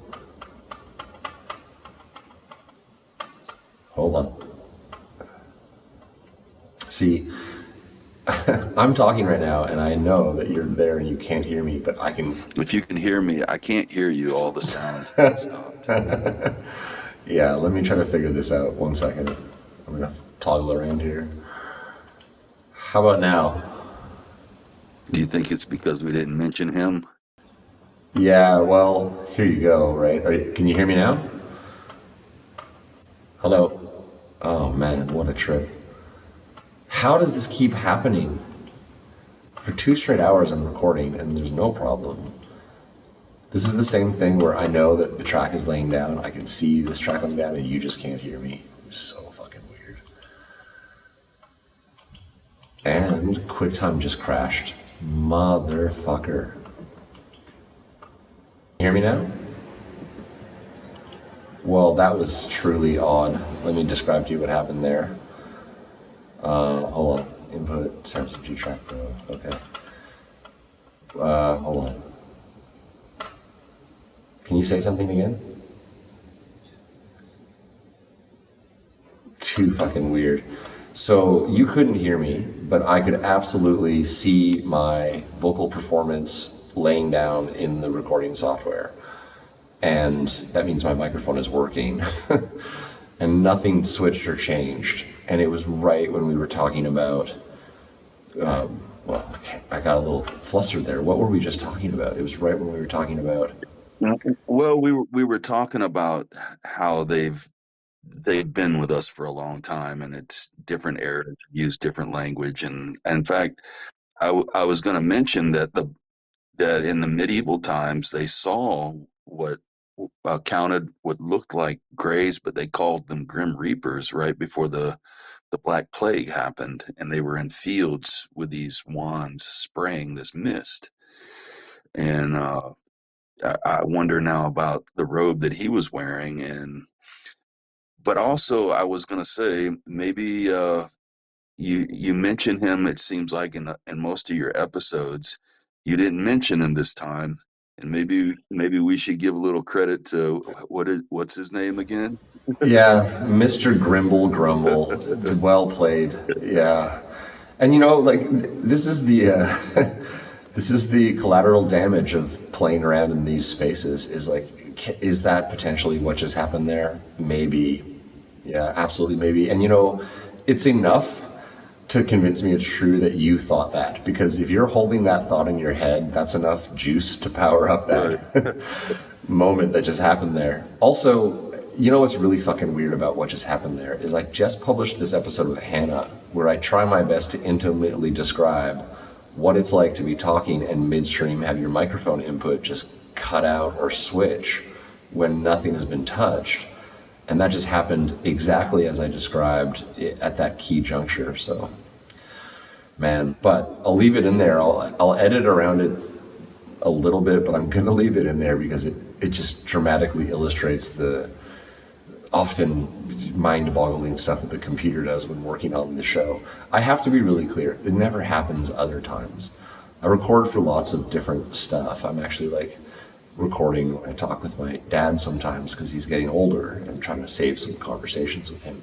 Never happens then, ever, but often happens during Fascinating Fae episodes. So I've noticed that. Yeah, that's cool. I was wondering if it was going to happen this time, and we were getting through most of it, and then it happened. Well, it's the fact that you're wondering if it was going to happen that literally made it happen. Yeah.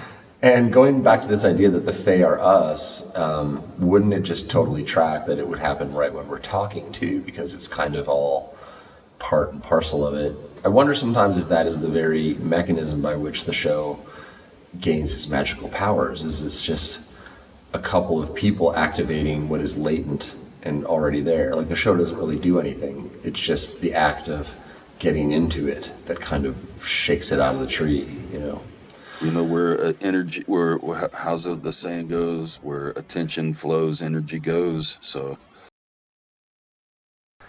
Okay, so I will splice all this together. Let me do this to give me some splice stuff to work with.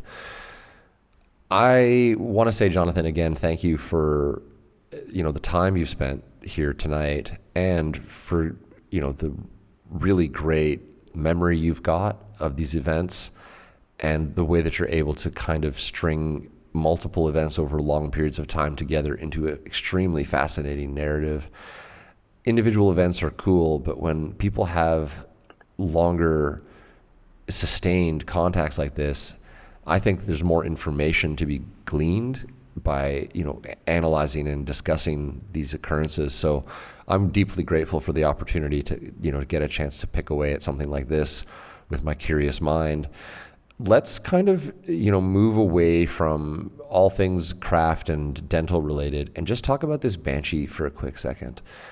I talked to a gentleman named Lapis in the episode Terrifying, Transformational, Turbulent Texas, and he tells the story of a banshee encounter that occurred, which is interesting because prior to talking to Lapis, I had only heard banshees as a kind of folkloric thing. I didn't really think.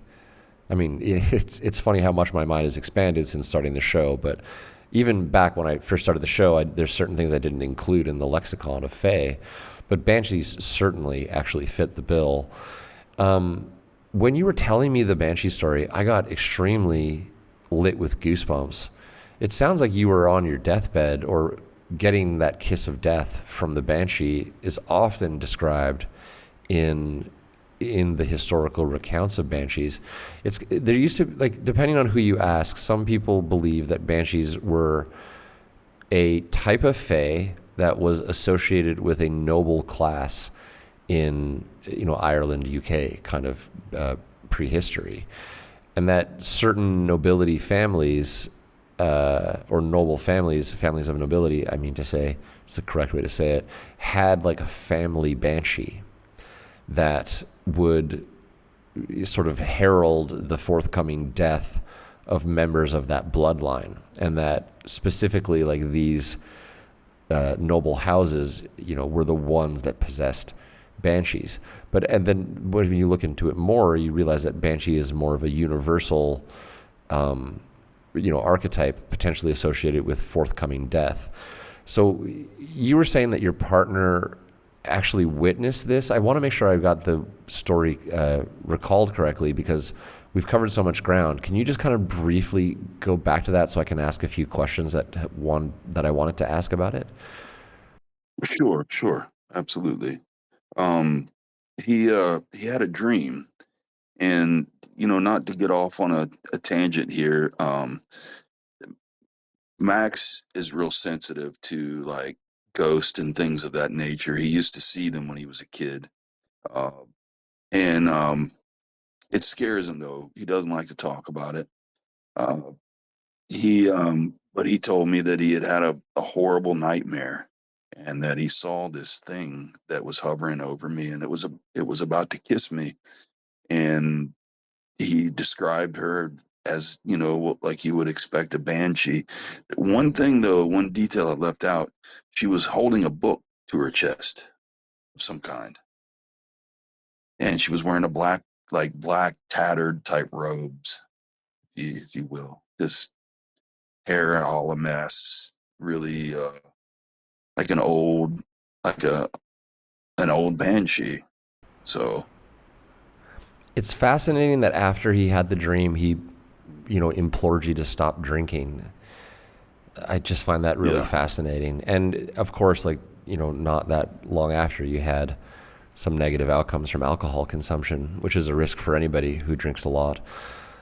But, it's just really interesting that that dream impacted him in that way. And then very quickly thereafter, you had that event. I wonder sometimes, it's a hard thing to say it twice. Our dreams, is what I'm trying to say, literal connections to the other side in which we're receiving information, or are they just dreams? I have a theory about that. I think some of them are just, the brain processing the information. But I think sometimes, because we don't understand consciousness, sometimes when we wake up in a place, in kind of like when I had that sleep paralysis dream, I think that we're in a literal place, just a different aspect of a different window for our consciousness, maybe. It's just a hunch, but I think that there is some literalness to it, some realness. I think it can be quite real. I know that there's certain fairly compelling stories out there of, the movie Inception. The concept is that you can kind of enter someone else's dream, but there are some pretty interesting examples if you go poking around in certain corners of the internet, where you can find people that have tested this working theory that they can, telepathically, for lack of a better word, communicate to each other via the dream state. And they've produced some pretty interesting results, where, someone will be the person trying to send the message, and someone will be the person trying to receive the message. And, right. The person will, for example, one really key example that comes to mind is during a dream, a receiver had a dream about the person who was trying to send the message. And in the message, the person showed them a specific playing card, which was like an ace of spades. And then very specifically in the dream, poked their finger through the middle of the card, and had then, prior to commencing the dream, put that card in a sealed envelope with the finger hole already punched through it, and given it to a third party. And then they had the dream event. The receiver said, "I had this dream that you showed me this ace of spades and poked your finger through it." And then the third party was like, "Here, open this envelope." And they opened the envelope, and in it is the playing card with the finger hole poked through it, which is a literal thing that the guy had done before, and then attempted to communicate to her what would be in this envelope by sending her the message in a dream, which she successfully received, recounted, and then opened the envelope to confirm by finding the thing inside that, she had just said, much to everyone's pleasure, I'm sure, who was conducting that experiment. Now, you never know, because I wasn't there? Are these just clickbait, chat GPT creations, or is it in fact like some corners of paranormal research are producing and yielding results? Hard to say, but I agree with you that there's some part of our dream experience that is not just the brain dumping data. I do think that it is, like you're saying, interface, like if the interface of consciousness is able to experience all these things, then a dream can be a very literal, real event, just like our waking life is a real event, because both are illusory. And so how do you say which is the real event? And that can be a slippery slope psychologically. So I encourage everyone who has heavy duty dreams to like temper what I'm saying, but at the same time explore it deeply. And in your case, your dreams, like especially the one of the dentures and your grandma, and like, I don't know, I feel just intuitively as I listen to you that there are dreams like that are more like the brain trying to wrestle with memories that are difficult to reconcile. And then there's dreams like the one Max had, where I think like he may be seeing a really real aspect of reality unfolding. And that's why he had such a strong reaction and was asking you to stop drinking, because he saw what was going to, unfold, basically. Right. Both are deeply trippy and powerful to contemplate. But there's something that happens in our dreams. My friend DK, who passed away, he always would talk about dreams that way. Like, he wouldn't just say, "Oh, I had this dream." He would be like, "I had this dream, and in the dream, like, these things happened." And he was continuously challenged by the fact that many of the things he dreamed would kind of manifest later in life, or prove to be what he first thought was just a dream later down the line would actually prove to have been a precognitive thing, which is deeply fascinating, where dreams fit into this all.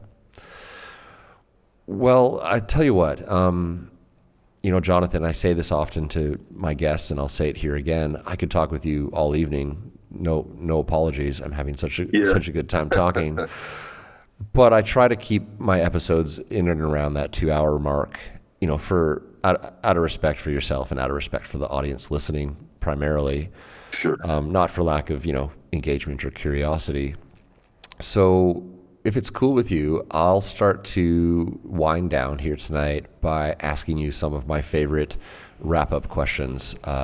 Unless you had, anything else you wanted to toss in there. I know you mentioned a couple of like doors closing kind of things. Well, just one quick thing before we do this. That feeling that I got when I went to the hypnotist, where that part of my throat was itching, I just coughed now for some reason. Just talking about all of this, it's funny how the body and memory works, because I think I'm having some kind of memory triggered by this, just talking about all of this stuff. It's kind of shaking the jar up a little bit. And so this is interesting, but we can go ahead and wrap it up too now if you want. That may be because we didn't really cover that aspect. So let's actually make time for that. That's a really good like physical response to something that I was kind of on the fence about myself, because I wanted to keep it to 2 hours, but I do want to ask about, this like the cupboards opening and closing, and then this thing like flying off the shelf. What was it that flew off the shelf? A book, you said? A book. He had a bunch of books against the wall, and as soon as I snapped out of the trance, I sat up and started coughing. And as soon as I coughed, a book, like somebody just grabbed it and flung it off the shelf and threw it across the room. So what's so interesting about that is, again, I don't want to like spoiler your world here, but one of the things that happens when someone does talk to me is they end up getting some spoilers when they're a guest, because I can't fucking help myself sometimes. But I talked to this woman, Rachel, last guest I spoke to. and this will come out after Rachel, so this is just a spoiler for you, no one else listening, so sorry for that. But here we go. It's only a small part of her story. She had a near-death experience where her heart stopped for a full like 3 minutes because of a drug interaction, basically. She was on one medicine and they gave her another medicine when she got sick, and she had a negative drug interaction and she died for 3 minutes. But after she died and was, resuscitated, she, for like 6 to 8 weeks following her NDE, she had intense telekinetic occurrences very, very similar to what you're describing. And at one point, she was having a really big argument with her then partner. This is like in the sort of 2 weeks following her resuscitation. And she came away from the argument and went into her room, like sort of in a huff. And when she got into her room, a jewelry box that was sitting on her cabinet, like on her like, not nightstand, but often women have like a makeup armoire, I think is the word I'm looking for.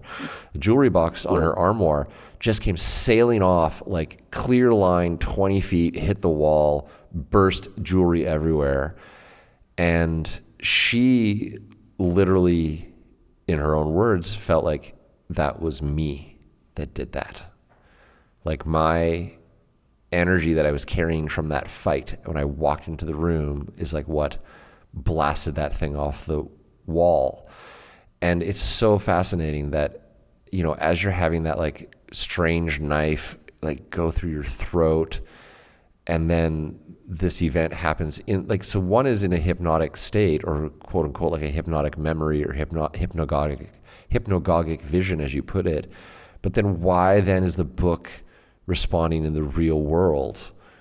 Right. And you said actually quite rightfully that the hypnotherapist did a good job of keeping it calm, but what was his response to that? Like, did he say, "Oh, I've seen shit move off my shelves on their own before"? Like, what was the takeaway from between the two of you? He just let out a sigh and he said, that's not uncommon. See, the thing is he was a hypnotist, but it was called Stress Busters. It was to help people overcome stress and to quit smoking.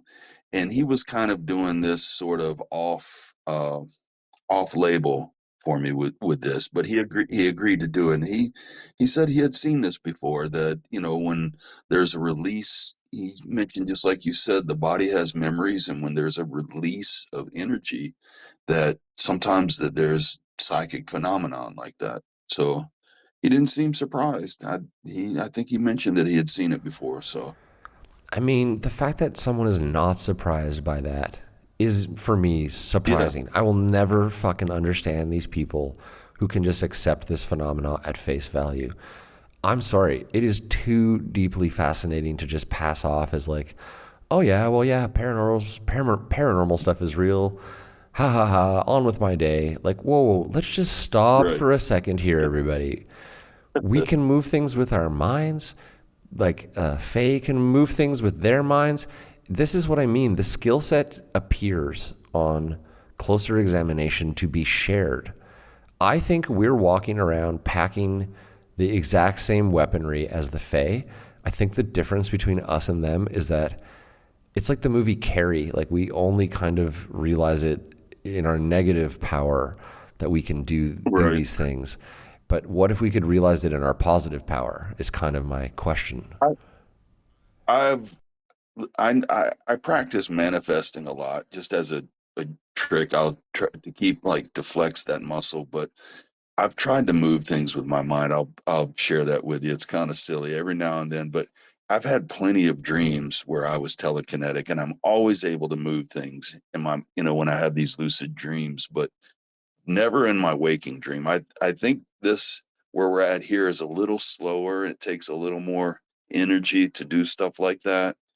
And I think the potential's there, and maybe one day we'll understand it a little better, and it won't be so you know that I think that there are people that do know how to use this, but this knowledge, it used to be, I think we've been sidetracked a little bit. I think that there are people that know how to use this, and they hoard that knowledge because, unfortunately, just because somebody has gifts doesn't mean that they're good people, or and I'm sure that there are people that misuse this. I mean, to their detriment. You know, I don't know if you'd call it karma, but there does seem to be some kind of uh, maybe it's not being able to see things at the big picture of things, but people that go around using this negatively, I believe they tend to get what they create for themselves, I I feel that too. I don't like the idea of using this knowledge in any way that is intentionally aimed at like some sort of gain or negative. I don't know. It's enough to just want to know what it is. I don't need to know what I can do with it. And I get a lot of messages, like a ton of messages. People are always like, you've got to like protect yourself and do a circle of protection and clean your house, and you've got to like make these arrangements and boundaries and this and that. And it's like, I don't know if I'm naive or what. I just think like, look, there's not a fucking thing I can do. I just need to understand what this is. That's what's going on. Right. Well, you probably got some protection too, and if you do want to get some kind of, it's really easy, some easy protection. Get a piece of tourmaline and carry it with you. I have a piece of that I carry with me. It's supposed to sort of like, and I have a large piece of obsidian too. We could talk all night. I've had a bunch of experiences with crystals, and so I won't get off track. I know we've got to close the show up, but I had an experience one night where I woke up and these pieces of obsidian I had were like pulsating with this red light and this low, like a whoa, whoa, whoa sound. And it woke me up, and it started to fade when I woke up. And I looked more into obsidian, and obsidian is supposed to absorb negative energy. And I believe that there are people that are using stuff like this for personal gain and to attack other people.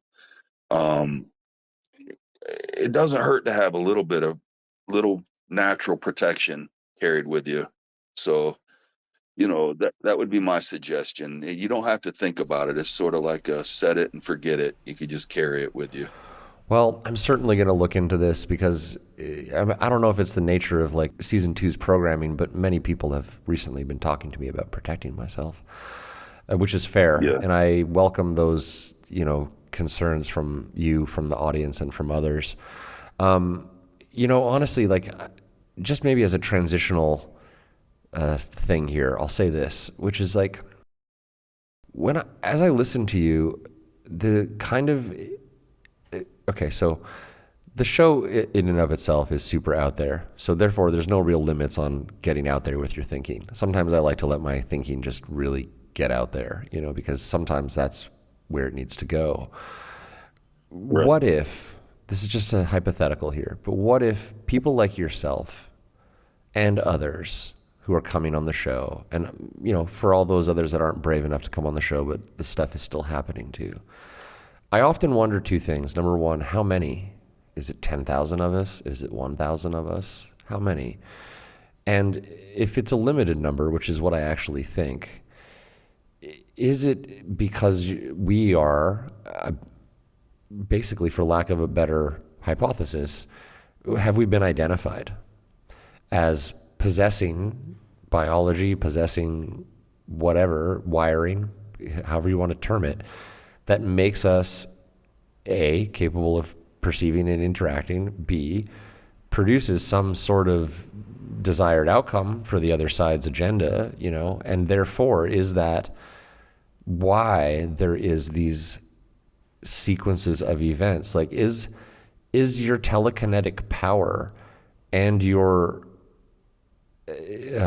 appeal to the occupants of that craft, and the appeal that you also had to that fae at your window, all basically a trademark of the same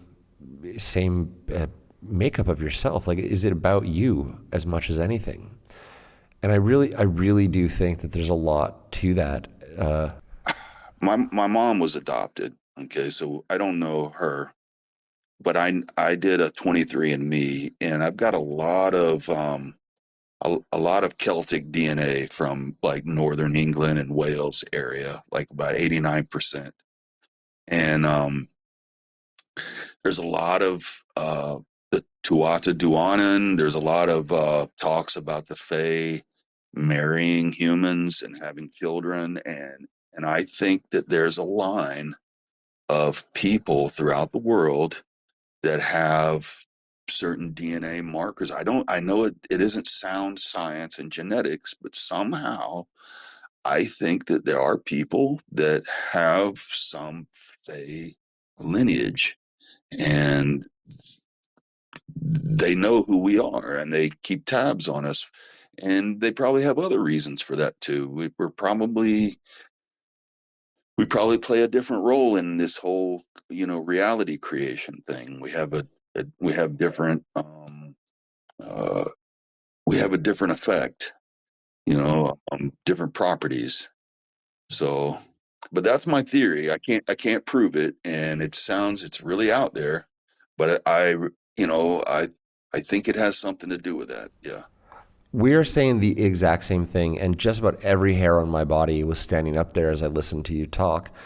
And like, what if the oppositional force to this bloodline, right, is using their friendship with extraterrestrials and craft operators to intercede with these powerful types? And why are the members of this bloodline cast like grains of sand thrown across the world, equally distributed? When I look at the listenership to this show, it's like one person in every city on Earth. It's so strange. It is so strange when I look at the statistics of like there's about, because I had to republish, there's about 1,000 people that are currently subscribed. I'm not joking. It's like a big city like New York might have 5 to 7 people in it, but for the most part, just about every city that you can think of on the map has like one person, and that is who's listening to Fascinating Fae. It's the weirdest demographic of listenership you could imagine, but I think that part of what we're talking about is, I don't know. I don't think you're that out there. I think we're kind of in a version of the most enthralling science fiction movie fantasy book you could ever imagine, and it's real. It's playing out. Oh yeah. Absolutely real. Yeah. I agree with you. And that is a lot to tangle with. It's a lot to tangle with psychologically. It is. Like, it elevates your understanding of what it means to be alive to a whole other fucking gameplay. Like, it's like, yeah. Truly, there's not enough space to contain this conversation tonight. I'm extremely grateful for the way that we can reflect back to one another what we think is going on. It's extremely hard to give it voice. It's extremely hard, in addition to the initial phase of integrating experiences, to then go into interpretation, because where the interpretation takes you, as we've just talked about, is so fantastical that it almost is the more fascinating thing. You know what I mean? Like fuck how they move stuff. What does it mean about fate, destiny, and the battle for good and evil over the universe? Like, it's what's actually going on, and do we even matter, or is it just human hubris that makes us think we do? I don't know. I think it's like a really deeply sophisticated orchestral plot line in which certain players are being like in any good narrative, you have all your characters, and in the story of this existence, the one that we're framing, right? The act of experiencing and contacting is not random. It's actually intentional and part of potentially a destiny or a larger integrated Larger story of something. Yeah. We can't see it. Yes. Yeah. And that is one of the harder things to reconcile and give voice to in this entire subject matter.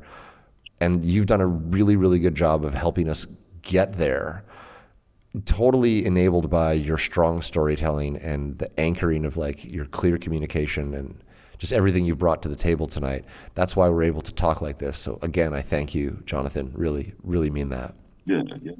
It's been my pleasure. Thank you. Well, I mean, let's let ourselves and the audience's brain rest and just we'll do like some simple wind down activities so that we can all get to sleep tonight, because my mind is reeling as I contemplate the through line of not just your story, but Troy's, Clyde's recently, and many others that have come on the show, Tanuvial. There's a lot of people that I think have enough of these touch points occurring in their experiences that it's really worth the kind of contemplation I'm suggesting tonight. I hope we all get to sleep as we let our minds spin around this one. But, you just mentioned something about like, a potential theory around bloodlines, which kind of is a great segue into my next question. I ask everybody on the show this same question. It's deceptively simple, and there's no right answer or wrong answer, of course, but here's a chance for you to just kind of, put all your thoughts together in one place. More than anything, Jonathan, what do you think fairies are? Wow. I don't know. I like your theory that maybe they're us and we're them, or we're cousins, or maybe the one dimension over, they are the same expression of what we are here. I don't know. It's hard to say, and it is really interesting to just kind of ponder these points about what they might be. But it's like, what is Bigfoot? What are the Greys? They all seem to be on a scale, something that's humanoid or close to it. But maybe it's not so centralized around us. Maybe we're all aspects of something else, and this is just a different expression. They're a different expression of that same thing. So that's all I got. That's a quality answer, especially the first point you made, which is that you don't know. I'm right there with you. I do not know. But at the same time, we wouldn't be spending 2 hours talking about it unless we had an instinct about it. And I think we've really given great voice, both of us today, to what they might be and why they might be at the same time. So I'm really grateful for that answer, as we pretty much have been talking about that nonstop. Sometimes it seems like why am I asking that question again? But I always like to ask it at the end. So, well, this is good work what you're doing here, and I thank you for letting me be part of it. This is bigger than us, really. So, thank you. Well, I truly appreciate that. And I've said before, and I'll say again, the show is literally non-existent without guests such as yourself having the bravery and the willingness to come forward and add their voice to this, chorus of stories. It's truly the privilege is always mine, and I get the joy of, thinking about this stuff all day as my job. So, you really have helped, I think, tonight, especially in your conversation, connect a lot of emerging narratives that have, come up in the past 5 or 6 episodes. And I do feel like the Fae or the whatever forces, behind everything does play a bit of a lineup game, like assembling a line of dominoes. So I do feel like our conversation has happened and our connection has happened at the time that it was meant to occur. But no, sincerely, I should just say thanks for those kind words. And I do appreciate, that acknowledgement of what potentially is something going on in the show. But again, not possible by any measure of my efforts, just mostly, and this is a good time to remind everybody, if you've had an encounter and you'd like to be on the show, please come forward so that we can all continue to listen and learn from each other. Well, I'll tell you what, with that question, asked and answered, which is usually, a symbol that the show is coming to its end, what I'll do here is I'll spend about 1 minute just doing my podcaster housekeeping. And I always give my guests the final word on the show. So if it's cool with you, I'll do that, and then you can meditate for a moment on what you'd like your final word to be here tonight. Okay, well, thanks, Jonathan, for that. For everybody out there in audience land, tonight you've been listening to Fascinating Fae. I'm your host, Jim. If you've had a encounter and you'd like to be on the show, shoot me an email. That's a great place to send me a long format message. You can also send me a DM on any traditional socials, and you can find the show at Fascinating Fae just about everywhere you look. Truly, tonight has been revelatory and confirmational of many of my deeper inner thoughts on the subject matter. So I really can't thank you enough for coming forward. But what I can say is that on behalf of all of our human and non-human listeners tuning into Fascinating Fae tonight, a super big thanks to Jonathan from North Florida for coming on the show. Jonathan, I really appreciate you being here. Thanks for coming on the show tonight, man. You're welcome. Thank you for having me, and thank you for letting me tell my story. And maybe there's somebody listening right now that's got a story, and I hope that I gave them the courage to contact you, so they can be part of this too. There's at least like one person lighting a smoke, standing on their deck right now, saying to themselves, "Holy shit." And, contemplating how they're going to send a first message to me to come on the show themselves because of the space and permission you've created. With all that said, I'll invite you to offer our guests and myself any final words tonight as we go to sign off here. No, I don't really have anything to say. Just I hope everybody has a safe and happy holiday. And I hope next year is good for everybody.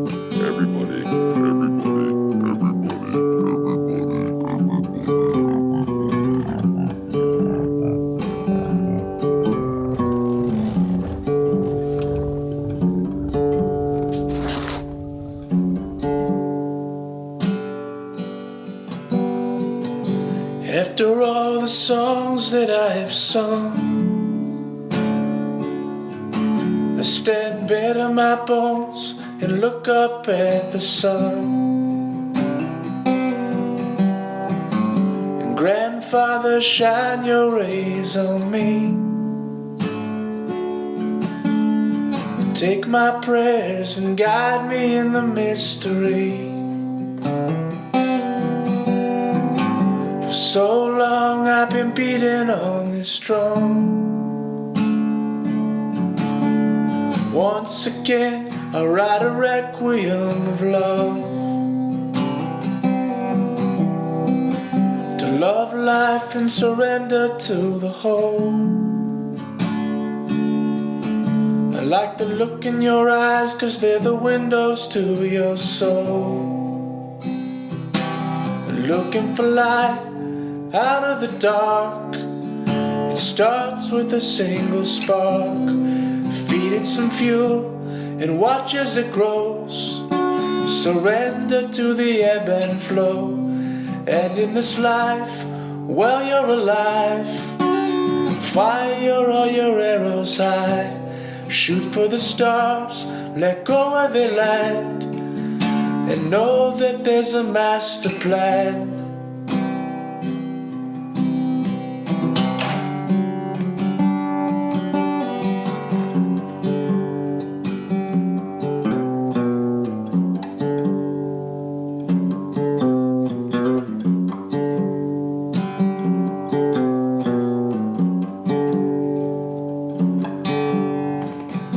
After all the bridges that we've burned,